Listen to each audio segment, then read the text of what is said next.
नमस्कार. आजच्या व्हिडिओमध्ये मी तुम्हाला श्रावणामध्ये नणंद भावजईने एकमेकींना कोणती भेटवस्तू द्यावी हे सांगणार आहे. पण त्याआधी तुम्ही चॅनलवरती नवीन असाल तर चॅनलला लाईक करा आणि सबस्क्राईब देखील करा. कमेंटमध्ये श्री स्वामी समर्थ किंवा हर हर महादेव लिहायला विसरू नका. श्रावण महिना चालू आहे आणि श्रावण म्हटलं की महिलांसाठी अत्यंत महत्त्वाचा महिना. कारण का तर हा महिना पवित्र असतो. भगवान शिवजींची सेवा करण्याचा महिना असतो.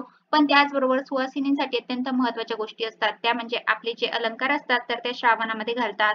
आता बऱ्याचशा महिला ज्या आहेत त्या ऑफिसला जातात, जॉब करतात, त्यामुळे बऱ्याचशा गोष्टी त्यांना करता येत नाही.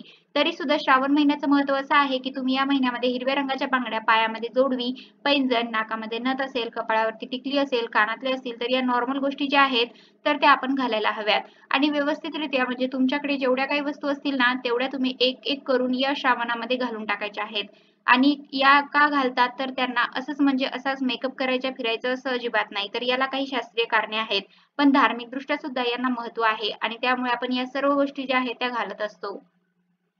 आता श्रावण आला म्हटल्यावर आपल्याला लगेच आठवतात त्या हिरव्या बांगड्या असतील किंवा बाकीच्या सुद्धा गोष्टी असतील. आपलं कुंकू असेल किंवा लिपस्टिक असेल, सिंदूर असेल, या सर्वच गोष्टी आपल्याकडे असायला हव्यात आणि स्त्रीने तिचे घालायला हवेत. पण सध्या शक्य होत नाही तर हरकत नाही. पण किमान श्रावणामध्ये तरी आपण घालू शकतो. तर सर्वात महत्त्वाचं आजच्या व्हिडिओचा विषय असा आहे की श्रावणामध्ये आपण आपल्या नंदेला एक वस्तू गिफ्ट द्यायची आहे. म्हणजे नंदेने भावजेला देऊ शकता किंवा भावजेने नंदेला देऊ शकता. तर आता कोणती महत्त्वाची अशी भेटवस्तू आहे जी श्रावणामध्ये नंदेने किंवा मग भावजेने नंदेला द्यायलाच हवी ते आपण बघणार आहोत. बऱ्याच जणांच्या नंदा ज्या आहेत त्या काही जवळ नसतात किंवा भेटत नसतात.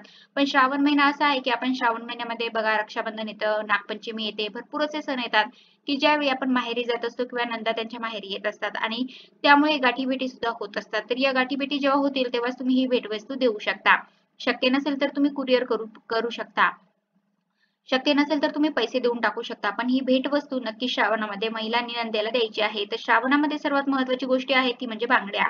म्हणजे श्रावण महिन्यामध्ये आपण हिरवी साडी आपल्याकडे असावी, हिरव्या बांगड्या आपल्याकडे असाव्या किंवा मग सिंदूर आपल्याकडे असावा. या सर्व गोष्टी आहेत त्या असाव्यात आणि आपण त्या परिधान सुद्धा करायला हव्यात. जेव्हा श्रावणी सोमवारचं व्रत आपण करतो तेव्हा आपण हिरव्या रंगाची साडी किंवा मग हिरव्या रंगाच्या बांगड्या घालाव्यात. कारण का की भगवान शिवजींना हिरवा रंग अतिशय प्रिय आहे आणि हा जो महिना असतो श्रावण महिन्यामध्ये बघा सगळीकडे हिरवळ असते आणि त्या कारणामुळे आपण शिवजींची जेव्हा पूजा करतो तर ती पूजा करत असताना आपण शृंगार करूनच केली पाहिजे असं सुद्धा म्हटलं जातं. तर जेवढ्या शृंगाराच्या वस्तू तुमच्याकडे असतील त्या वस्तू घालूनच आपण शिवजींची सोमवारच्या दिवशी पूजा करायला हवी. शक्य नसेल तर हरकत नाही. पण मग आपण सेवा करत आहोत, पूजा करत आहोत तर काय हरकत आहे?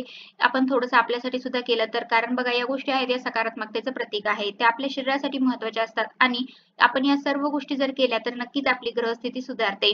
शुक्र ग्रह, गुरु ग्रह हे सुद्धा आपले बळकट होत असतात. नंदेला आपल्याला काय द्यायचं आहे? बांगड्या तर त्या कधी द्यायच्या आहे? श्रावणामध्ये तुम्ही कधी या बांगड्या आपल्याला नंदेला देऊ शकता आणि बांगड्या कोणत्या द्यायच्या तर बांगड्या देताना नेहमी काचेच्याच द्याव्यात. कारण बाजारामध्ये जरी प्लास्टिकच्या बांगड्या उपलब्ध असतील किंवा इतर कुठल्याही डिझाईनच्या बांगड्या उपलब्ध असतील तरी सुद्धा लग्नावेळी वधूच्या हातामध्ये आपल्याला बांगड्या दिसतात ते वर्ज्य चुडाच असतो. म्हणजे लग्नामध्ये सुद्धा हिरव्या रंगाच्या बांगड्यांना सौभाग्याचा अलंकार मानला जातो. तो चुडा हिरव्या किंवा पोपटी रंगाचा असतो. काही ठिकाणी तो लाल रंगाचा सुद्धा असतो. स्त्रियांच्या काही रोगांवर काचेच्या बांगड्यांचा चांगला उपयोग होतो. बांगड्या हातात घातल्या तर आपल्या चेहऱ्यावरती सुद्धा तेज राहतं. दात दुखणं असेल किंवा रक्तदाब कमी जास्त होणं असेल यावर या बांगड्यांचा अनुकूल परिणाम होतो. याशिवाय बोबडेपणा, चोचरेपणा असेल तरी सुद्धा बांगड्यांचा उपयोग होतो असं म्हटलं जातं. बांगड्या घातल्यामुळे स्त्रिया आकर्षक तर दिसतातच त्याचबरोबर त्या सुसंस्कृत वाटतात आणि त्यांची सुंदरता सुद्धा त्याच्यामुळे वाढत असते आणि या कारणामुळे आपले रिलेशन चांगलं व्हावं म्हणजे नणंद भावजईचं नातं चांगलं व्हावं त्यासाठी आपण या बांगड्या आहेत त्या आपल्या नंदेला आपण श्रावण महिन्यामध्ये घालायला द्यायच्या असतात. आणि बघा बांगड्यांचे सुद्धा काही नियम आहेत की बांगडी ही फक्त आपल्याला दिसायला बांगडी दिसली असली तरी सुद्धा ती इतकी महत्त्वाची आहे की ती कधी पण आपण कोणाला देऊ नये. देऊ नये म्हणजे कसं की आपण जी बांगडी घालत आहोत आपल्या स्वतःच्या हातामध्ये तर त्या बांगड्या आपण काढून कोणाला देऊ नये. तुम्ही जर तुमच्या नंदेला किंवा इतरही कोणत्या सुवासिनीला किंवा इतरही कोणाला आपल्या मैत्रिणीमध्ये सुद्धा बांगड्या देत असाल, एखादीला आपल्या बांगड्या आवडल्या तर आपल्या हातातल्या काढून देऊ नका. त्यांना नवीनच तशाच प्रकारच्या बांगड्या आपण घेऊन देऊ शकतो किंवा मग आपल्याकडे अशा बांगड्या असतील की ज्या आपण वापरलेल्या नाहीत आणि त्या त्यांना पाहिजेत तर त्या आपण देऊ शकतो. पण आपण आपल्या घातलेल्या बांगड्या तर त्या लगेच कुणाला देऊ नये कारण त्यामुळे त्या व्यक्तीच्या समस्या सुद्धा वाढत असतात. बांगडी हा असा अलंकार आहे ज्यामुळे स्त्रिया सुंदर तर दिसतातच पण सध्याच्या काळामध्ये काय होतं की बऱ्याच वेळा बघतो आपण की महिलांमध्ये कमजोरी येते, शारीरिक शक्तीचा अभाव दिसून येतो, लवकर थकवा येतो, गंभीर आजार होत असल्याचंही समोर येतं. पूर्वीच्या काळातील महिलांना अशा समस्या नव्हत्या. पूर्वीच्या महिलांचा खानपान तसेच त्यांचे नियम आणि संयम त्यांच्या निरोगी जीवनासाठी खूप उपयुक्त ठरायचे. महिलांना शक्ती देण्याचं काम सोने चांदीचे दागिने सुद्धा करतात. हातांची हाडे मजबूत करण्यासाठी सोन्या चांदीच्या बांगड्या अत्यंत महत्त्वाच्या ठरतात. या बांगड्याच्या घर्षणामुळे हातामध्ये सोन्या चांदीचे गुण सामावले जातात. तर तुम्ही काचेच्या बांगड्या देऊ शकता. त्याचबरोबर बऱ्याच जणांना नवीन डिझाईनच्या वेगवेगळ्या बांगड्या घालायच्या असतात. तर तसं वाटत असेल तर तसं द्या. पण हिरव्या काचेच्या बांगड्या ज्या आहेत त्या आपल्याला द्यायच्याच आहेत.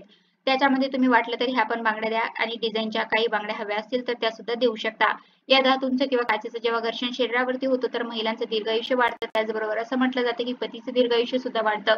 तर या कारणामुळे आपण नंदेला बांगड्या घालायच्या असतात आणि नंदेने सुद्धा भावजईला म्हणजे तिच्या भावाचं आयुष्य वाढावं म्हणून नंदेने सुद्धा भावजईला श्रावण महिन्यामध्ये कधी बांगड्या भरायच्या असतात.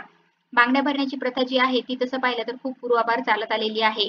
म्हणजे अगदी घरामध्ये डिलिव्हरी झालेली असेल, घरामध्ये लग्न असेल या कालावधीमध्ये सुद्धा आपण बायकांना सुवासिनींना बोलून बोलून बांगड्या भरत असतो. तर हे अत्यंत शुभ काम मानलं जातं.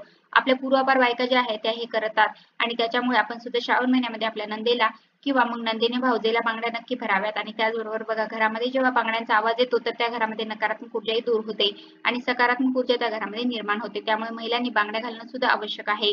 ज्या ठिकाणी बांगड्यांचा आवाज राहतो तर त्या ठिकाणी देवी देवतांची सुद्धा विशेष कृपा असते. घरामध्ये शांती असते, सुख समृद्धी असते आणि बांगड्या घालण्याचे सुद्धा नियम आहेत की जेव्हा तुम्ही बांगड्या घालत असता तर तेव्हा एका हातामध्ये एक बांगडी घालत असाल तर दुसऱ्या हातामध्ये 2 घालाव्यात असं म्हटलं जातं. म्हणजे एका हातामध्ये 6, एका हातामध्ये 7 किंवा एका हातामध्ये 12, एका हातामध्ये 13 अशा पद्धतीने तुम्ही बांगड्या भरताना अशा पद्धतीने भरा. आणि हिरव्या रंगामध्ये सुद्धा वेगवेगळे रंग येतात. म्हणजे थोडासा फिकट हिरवा रंग येतो किंवा पोपटी येतो तर अशा रंगाच्या सुद्धा बांगड्या तुम्ही भरून देऊ शकता. असं काही नाही की तुम्ही त्याच बांगड्या म्हणजे एकदम हिरव्या असतात त्याच बांगड्या भराव्या. पण हिरवा रंग जो आहे तो असायला हवा आणि काचेच्या बांगड्या असायलाच हव्या. प्लास्टिक असेल, लोखंड असेल तर अशा प्रकारच्या बांगड्या कोणी कोणाला गिफ्ट म्हणून देऊ नये किंवा भरू सुद्धा नाही. तर नंदेला किंवा भावजईला बांगड्या भराव्यात. तर अशा प्रकारे आजच्या व्हिडिओमध्ये मी तुम्हाला श्रावणामध्ये नंदन भावजईने एकमेकींना कोणती भेटवस्तू द्यावी हे सांगितलं आहे. कसा वाटला तुम्हाला माझा आजचा व्हिडिओ कमेंट करून नक्की सांगा. धन्यवाद.